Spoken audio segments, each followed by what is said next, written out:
I have a massive problem, and that is that I haven't upgraded my computer in over 10 years. I have upgraded everything else from my digital cameras, even my film cameras, and even now my new cinema camera that I have. But my computer has stayed frozen in time. And I've used an old iMac from 2015 to get me to the year 2025. But it's ready to retire. It just can't handle what I'm doing anymore. When I load complex 4K timelines, it crashes. When I have Chrome and Lightroom open, it crashes. And when I'm trying to batch export images in Lightroom, it crashes. It's ready to be moved on to a different space. But there was a problem. I kind of wanted to continue staying in the Apple ecosystem. But after doing a ton of research and looking at all of the different types of models, I landed on the Apple Studio. But coming in at a whopping $4,000 was really expensive. And not to note, I wanted to get an upgrade on the memory and also some other things. It was bringing it closer to $5,000. And I don't even have a monitor, so it was pushing me into the mid 5,000s, which was way, way out of budget. There was no way I was going to be able to afford that level of a computer. Plus, with Apple's newer models, you can't upgrade them, which is kind of scary as a creator, because what if I start moving to different resolutions? What if I start doing other things? What if I start taking on more VFX? What if I fall in love with something so crazy that my computer can't handle it? And that's when the idea kind of started coming in. What if I built my own PC? I mean, after all, with PC, you do get more power per dollar. You could upgrade parts more affordably, and it just kind of landed in that perfect category of what I needed. But there was a problem. I hate Microsoft, and I couldn't stand Windows when I first started with PC. The first laptop I ever got was riddled with issues, from drivers disappearing to getting viruses, don't ask how. But that was the main reason why I switched over to Apple to begin with. Yet here I am thinking about jumping back to Windows. Before I did that, I did a lot of different research. I didn't just land on the idea that I wanted to buy and build my own custom PC. I knew it needed to be something that I was going to love, because with all the troubleshooting and problems, it wasn't going to be as simple as connecting things. So I did what any normal person would do.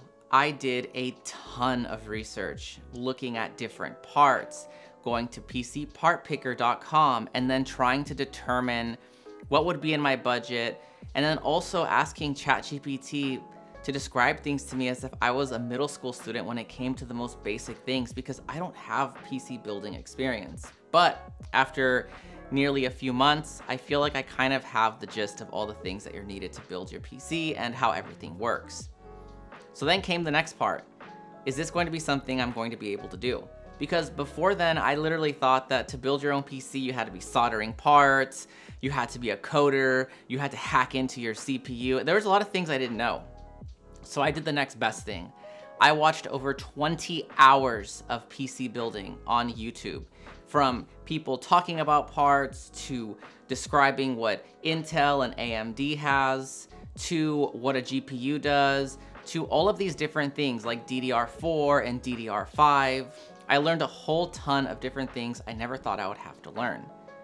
And then I came to my final decision. I want to build a PC. Not just any PC, but a productivity-based PC that will grow with me with the years to come. Meaning that if I do decide to do something crazy like increase the resolution of my cameras, I can simply swap out the GPU, put a new power supply to make sure things work correctly.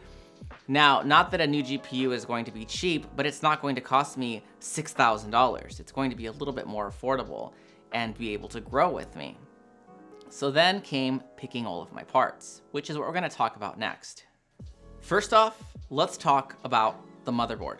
When it comes to the motherboard, it's really important that you get something that's going to fit whatever you're going to do. So in my case, I ended up going with the ASUS Z790 Tough Gaming plus Wi-Fi. And let me break down some of the reasons why. It has the ability to have 4 NVMe slots for storage, great for a creator like myself. It has light diagnostics, which is great for a new time builder. This means it's going to give me real-time feedback if I'm doing things wrong, if things are connected incorrectly.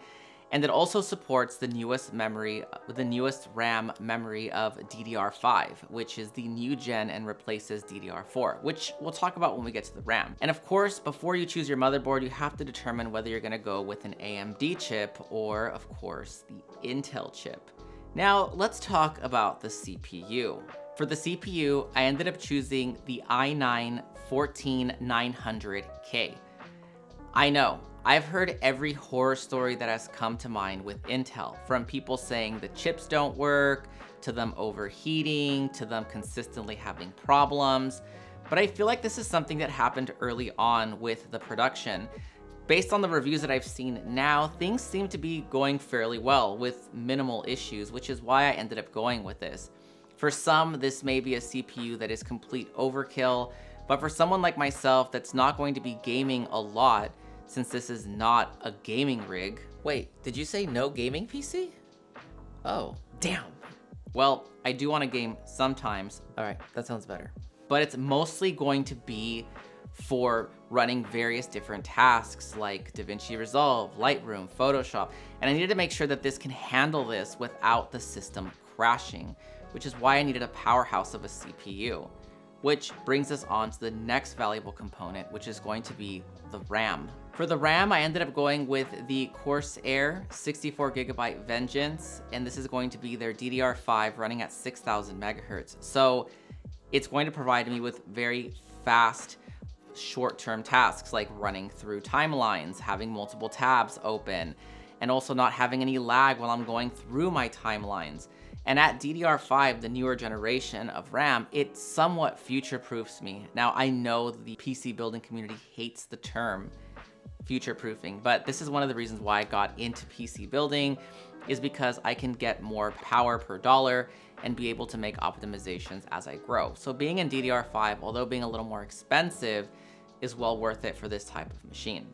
And now comes the next brutal part, which is the GPU. The GPU market right now sucks. And the big reason behind that is a lot of companies are focusing much more on their AI systems, which generate billions of dollars and much more profit than they would if they were to make, GPUs for the common people like you and I.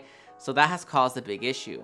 There is a massive demand for GPUs, and there is a low supply. And with that, you have scalpers and prices that are fluctuating like crazy. You're gonna probably have to spend a lot of money depending on what type of PC you're building. If you're building a gaming PC, you could probably get away with the cheaper one. But since this is gonna be based on productivity, like running DaVinci Resolve, I needed to make sure that the GPU was going to be able to keep up with my demands. So this is where I ended up going with the MSI GeForce RTX 5070 Ti, and I did get the overclocked edition. And I know I've heard a lot of crazy things about NVIDIA as well, because apparently their new 50 series has a little bit more power than their 40 series, and the pricing that they're giving just doesn't seem to make much sense. So a lot of tech people are really upset over that. In my case, since this is my first ever PC build, I feel like I'm kind of excluded from that, so I ended up just purchasing this one. It did come out to a whopping $834 US, but let me tell you, this GPU is actually really great. It works really well with DaVinci Resolve, given that it has a ton of VRAM, which allows the video to just play really phenomenally, especially if I'm doing Fusion, 4K, 6K, and running complex timelines with color grades. Things just work really well without the system freezing entirely. It's also great for some light gaming. Now, I'm not planning on playing any AAA titles, but for some fun like indie games when I'm stressed out, at least I know it's going to be able to handle that fairly well. Now let's talk about the experience of what it was like building a PC. It was actually not as bad as I thought. The hardware portion, believe it or not, like assembling cables and all of that and putting things in the case, was the easiest part I could have ever imagined. I was honestly expecting that to take the longest. It took me just under an hour and a half to complete all of that. Just making sure I was being very careful not to essentially destroy the CPU or break the RAM as I put it into the slots. But after that was done, next came the most challenging part of the entire build. And coming from the Mac world, this was something that was a bit nightmarish, and that was installing all of the different drivers that come with building your own PC. There was drivers for the internet, drivers for your GPU, drivers for updating firmware. Everything was just a lot more chaotic than I was expecting. It took me a whopping 4 hours to install Windows on my PC. It turned on the first time, which was one of the happiest things I remember experiencing, but everything after that was a consistent headache. I was on the verge of tears because it took me quite a while, first of all, to get Microsoft onto a USB bootable drive because I don't have any Windows devices here or PCs. So I had to utilize things like UTM, which is a Microsoft emulator to put on my MacBook to transfer the Microsoft software onto a USB to be able to put on this computer. And that alone took me about an hour because I had to figure all kinds of different things like partitioning the USB, doing this, doing that, making sure this was done, adding this, putting this file here. It was crazy. And then after that, I inserted my USB onto my computer and I got the all painful message saying that Windows was not compatible with my system.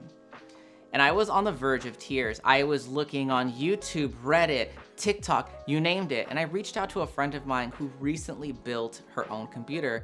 And I told her, why in the world is this happening? And then a simple response came back. Did you update the BIOS? I just couldn't believe it. I can't believe that I missed that. So if I could go back in time and redo this process from start to finish, I would have spent more time, or at least equal amount of time, looking at people building the PC because I was literally dreaming about connecting the 24-pin connector on the motherboard, and also watching videos on the hardware and drivers and troubleshooting that could happen. Because if I would have gotten at least that done, I probably would have had this PC running and going in probably under 2.5 hours. Now, for the reason that this one is a little bit easier to build was that I excluded a lot of RGB lighting. I'm not really into that, and plus, since this is my first ever build, I didn't want to have to deal with extensions, headers, and all this different cables that you're gonna have to deal with, so I kept it fairly simple. Initially, it was all blacked out, but then later on, I kind of wanted to add at least one RGB light so I can see the inside and all the hard work I put into it. So I ended up replacing that a little bit later. But the entire process from start to finish, I would rate a little bit on a medium. But at the end of the day, it was well worth it. This computer is running incredibly fast. And I am so happy that I was able to get the rest of the parts because I was originally gonna order everything online, but Micro Center made it to Santa Clara, so I was able to pick up all of the parts without any issues. So Micro Center, thank you so much for coming to Santa Clara. We all appreciate you, and I'll definitely be heading back there later on to pick up some other stuff that I need.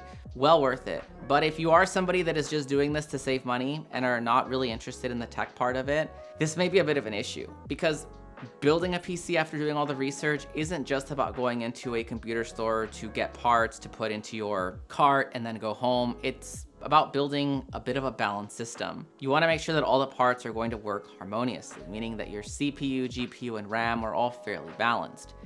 If you have a CPU that's too fast and a GPU that's not great and RAM that is not fast enough, then you're gonna have bottlenecking and all these different problems, and your PC experience might be a bit of a nightmare. So make sure that you're getting yourself up to speed with different things that you're going to need, using things like PC Part Picker, going on to ChatGPT and asking it questions and, comparing parts, talking to people, and then finally deciding what you're going to be doing, whether it's a gaming PC or a productivity PC, because depending on which one you choose, it could save you a lot of money which way you go. But I'm definitely excited about this PC. And Microsoft definitely is a lot cleaner than I remember. It's very, very seamless, and it just feels really, really good. But we'll have to make a review in the next few months to determine how the transition from Windows to Apple has been, because it's a little bit too recent. Of course, with Apple, I'm still gonna be keeping their iPhones and their MacBooks. Those are probably some of the best that I've ever used. But for their desktops, I think right now I'm gonna take a bit of a break and see what I can do with this in the back. If you see anything that I made that I did incorrect, please comment below, or what you think you would have improved. Also, if you want a bit more of a tour behind the scenes of what I actually put into the actual build for creating my first ever creator PC, please comment below as well. Anyways, I hope that you subscribe, please like, and also make sure you share with individuals that are wanting to build their first PC as inspiration. And I will see everyone in the next video. See ya.